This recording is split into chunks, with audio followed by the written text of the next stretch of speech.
Que pelas palavras do Santo Evangelho, o Senhor apague os nossos pecados. Amém.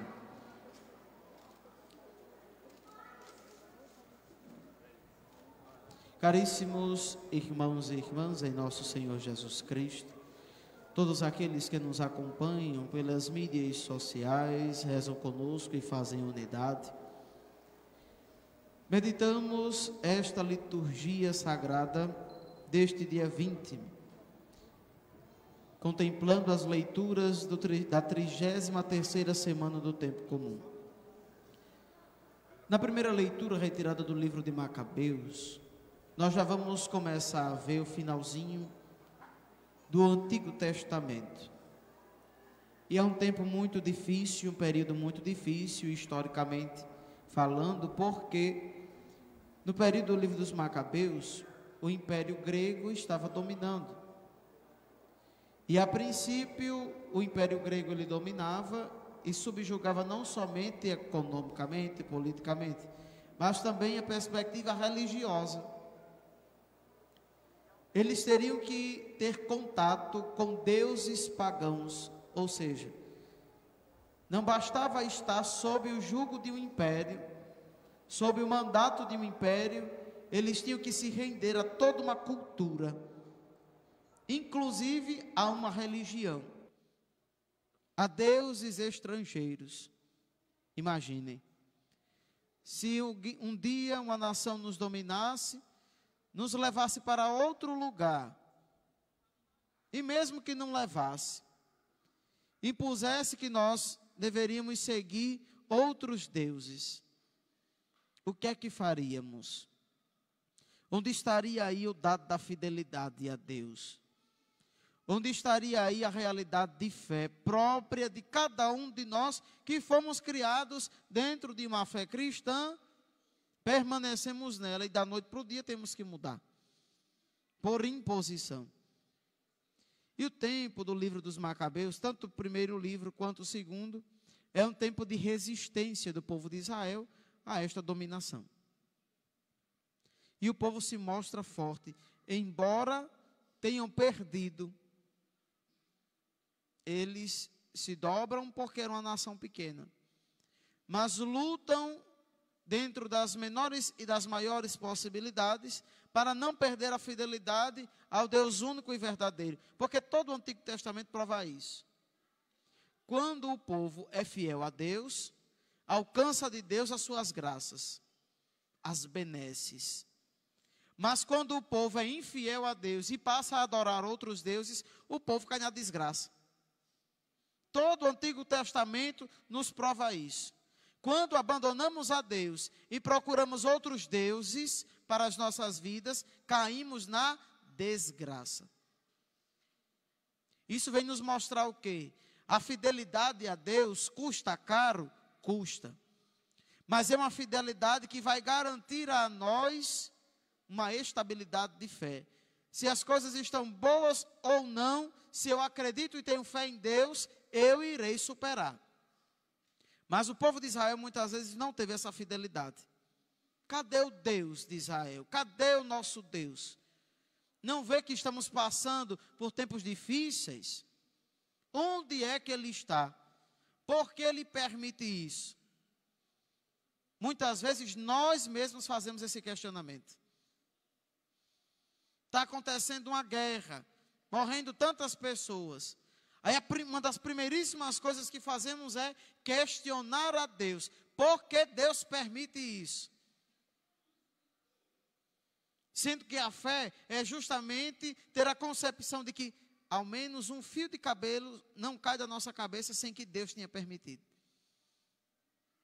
Um fio de cabelo não cairá da nossa cabeça sem que Deus tenha permitido. Ah, padre, então quer dizer que Deus permite a guerra? Não. São os desígnios. Mas vejam, a guerra é uma promoção de Deus? Não. Quem é que faz a guerra? Os homens. Então as mortes é responsabilidade dos homens. Deus, quando nos deu a liberdade, o livre-arbítrio, que muitas vezes a gente usa o livre-arbítrio para fazer aquilo que a gente quer, porque acha que o livre-arbítrio é fazer aquilo que eu quero. Não. Deus nos deu o livre-arbítrio, Deus nos deu a liberdade para poder escolhermos por Ele livremente.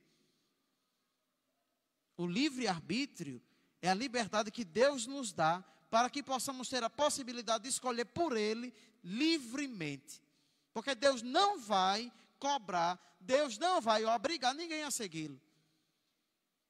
Mas aquele que o seguir, mesmo com as dificuldades, encontrará a felicidade eterna. Mas aquele que se distancia de Deus, encontrará a condenação. E aí, o que é que nós estamos escolhendo? A nossa liberdade está nos levando para onde? Aqui, o povo criou uma resistência. Inclusive, na época de Jesus, o Império Grego dominou e o Império Romano veio depois e dominou tudo. O período de Jesus é justamente o período do Império Romano. Mas nós vemos o quanto era difícil vivenciar a fé. Inclusive Jesus, ele mesmo, quando começou a questionar, não necessariamente a fé, Jesus não questionou a fé. Jesus questionou as práticas veladas de fé. Vejam, quantos mandamentos Deus deu ao seu povo? Quantos mandamentos Deus nos deu? 10. Mas os judeus viviam com mais de 360 preceitos, do que pode e o que não pode. E muitas vezes o preceito tinha mais poder do que o próprio mandamento de Deus. Eu tinha mais medo de quebrar um preceito do que quebrar o mandamento. Veja bem, Jesus vai criticar isso. A forma de fé velada, cheias de capas, de pompas. Quando a gente tira todas as capas da nossa vida, o que é que resta? É exatamente disso que Deus quer saber. Deus não quer saber das pompas, do exterior, das falsidades, das mentiras, daquilo que muitas vezes a gente maqueia para apresentar aos outros uma pessoa e na verdade não é. Deus quer saber da essência de quem nós somos. O que Ele criou e colocou no mundo, quem é? Quem sou eu diante de Deus? A fidelidade passa justamente por aí. Porque a fidelidade é aquele que abandona tudo e a verdadeira prioridade da sua vida é unicamente Deus. Prioridade é o quê, Padre? É quando eu deixo qualquer outra coisa de lado para fazer aquilo. O povo judeu, no período das dominações, tinham muitas outras situações que o tiravam de fé.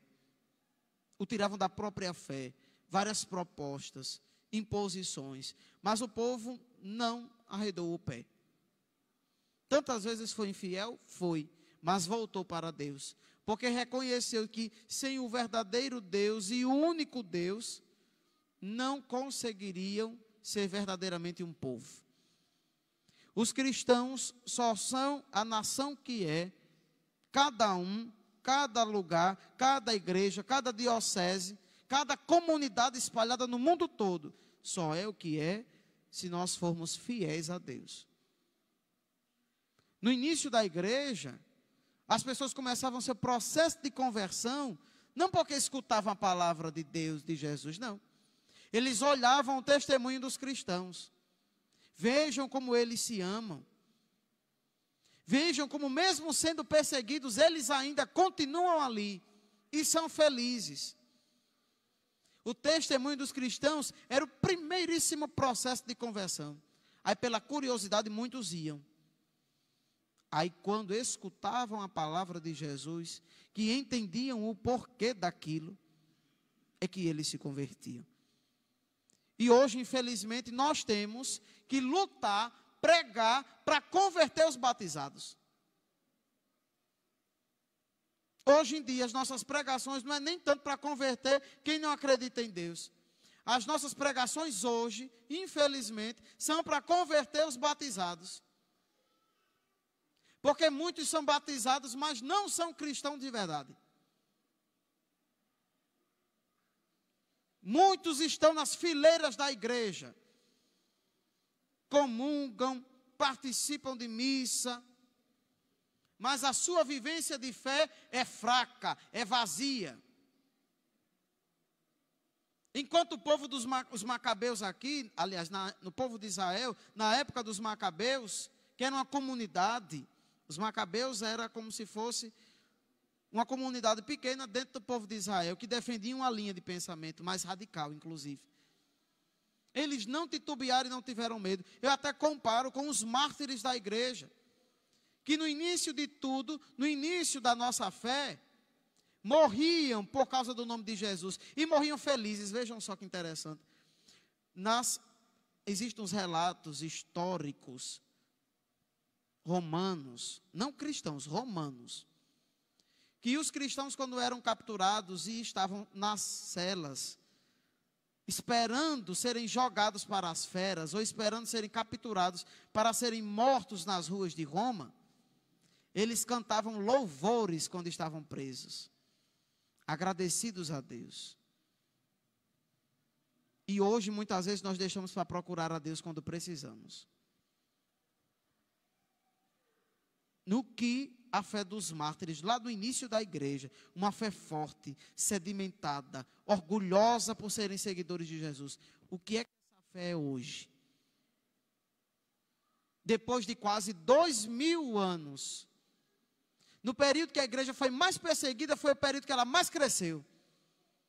E era um povinho desse tamanho, pouca gente, grupos pequenos espalhados.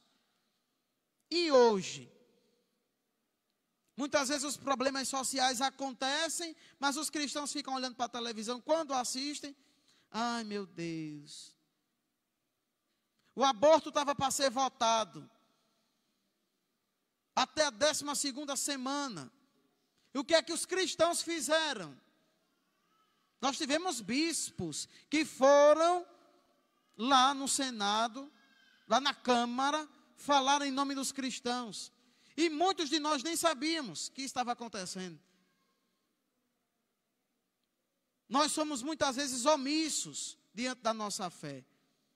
Uma criança, um bebezinho de colo com um problema crônico de saúde, lá na Inglaterra, a corte inglesa decidiu desligar os aparelhos e o Vaticano, o Papa Francisco, não foi o primeiro caso, lançou a proposta de custear o translado daquela criança da Inglaterra até um hospital que pertence à igreja, à nossa igreja, na cidade de Roma. E a criança receberia, além do translado, todo o tratamento no hospital da igreja. Mas a Suprema Corte inglesa decidiu desligar os aparelhos e a criança morreu. Disso nós não sabemos. Disso tantas vezes nós, cristãos, nos omitimos. A nossa fé está nos levando para onde? Omissão, minha gente, é pecado e é um pecado gravíssimo. É muito fácil vir para a missa, participar dos sacramentos e viver confortável. Ah, eu vivo na minha fé, mas não tenho compromisso nenhum com nada. Ah, já tenho compromisso demais com a igreja, já sou de tal pastoral e tal pastoral. Tem certeza? É para fazer um resumo de fé. O que é que eu sou capaz de fazer pela minha fé? O que é que eu sou capaz de fazer por Cristo? Os cristãos do início da igreja morriam por Cristo. Lá na Guatemala está acontecendo. Enquanto a polícia, em nome do ditador, foi proibir as missas, o bispo bateu de frente e foi preso. E muitas vezes a gente não está nem aí.